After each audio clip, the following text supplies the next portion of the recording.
The air in Syria was heavy with dust and danger. Every sound could mean life or death. I was crouched behind a wall, eyes fixed on my target, when my phone vibrated in my pocket. It was unusual. Nobody called me during a mission. I answered in a whisper, but what I heard made my blood turn cold.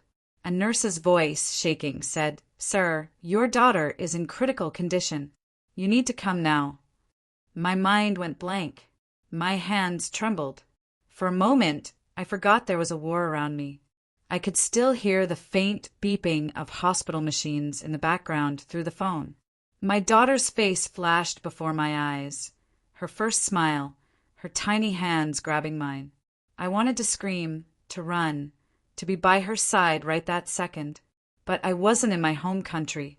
I was thousands of miles away, in the middle of enemy territory, on a mission that couldn't simply be abandoned. If I left, lives could be lost. If I stayed, I might never see my little girl again. My heart pounded louder than the distant gunfire. The commander's voice echoed in my earpiece, giving orders, but I could barely hear him. All I could hear was the nurse saying, "She's fighting, but we don't know how long." Every second felt like an hour.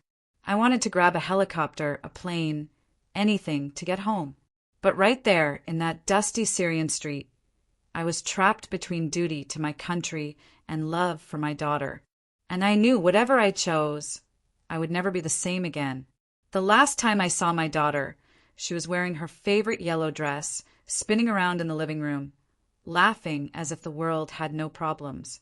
I had knelt down, kissed her forehead, and promised, "Daddy will be back soon." She didn't understand what soon meant. For her, it was just another goodbye.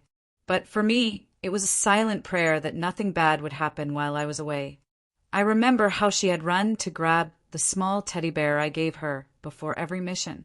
"This way, you'll think of me," I told her. She hugged it tightly and said, "I'll keep it safe." Her tiny hands had clung to my uniform, and for a moment, I almost didn't want to go. That memory hit me hard when I got the hospital call. I kept replaying her laugh in my head, wondering if I would ever hear it again.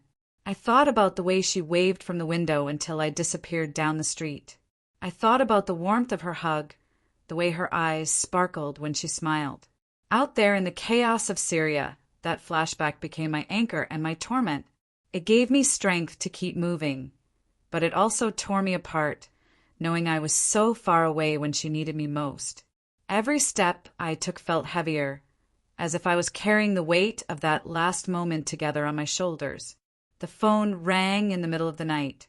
At first, I thought it was just another mission update, but the voice on the other end was trembling, almost breaking.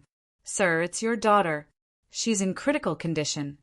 My heart froze. I couldn't breathe.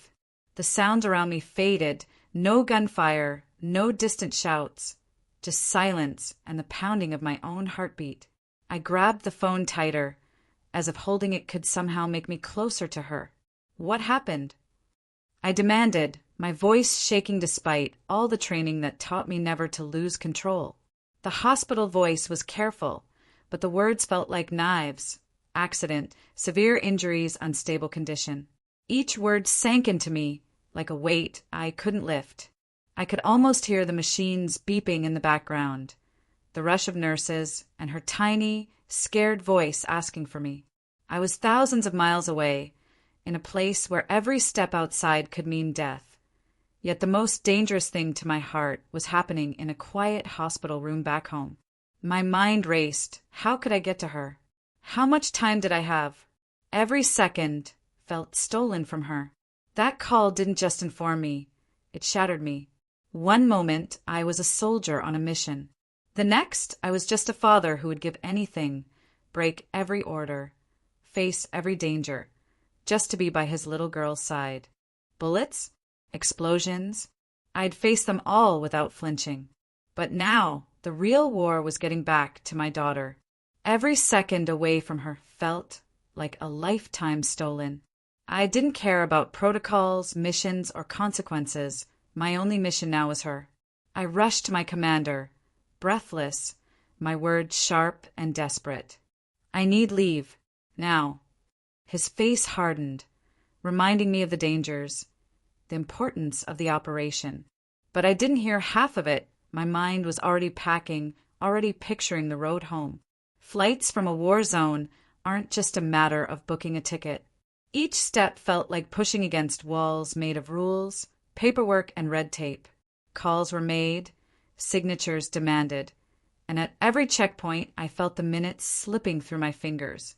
Every delay was a knife to the chest. When I finally got a seat on a military transport, the engines roared, but my heart was louder. I stared out the window into the darkness, wondering if she was still holding on. Would I make it in time? Would I be too late? For once, I wasn't counting enemy positions. I was counting the hours, the miles, the breaths until I could see her.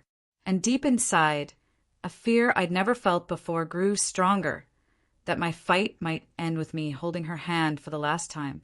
The smell of disinfectant hit me like a wall, but it was the sound, the beeping of machines, that truly froze my steps.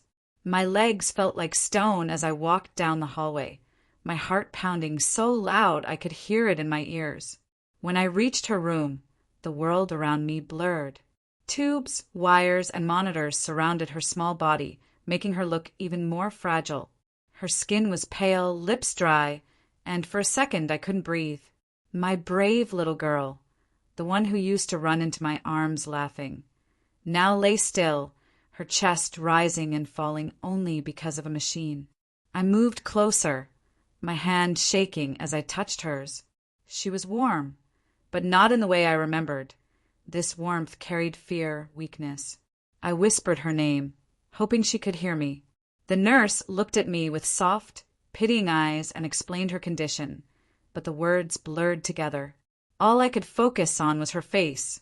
I pulled up a chair and leaned in, telling her stories about home, about the day we'd go to her favorite ice cream shop again.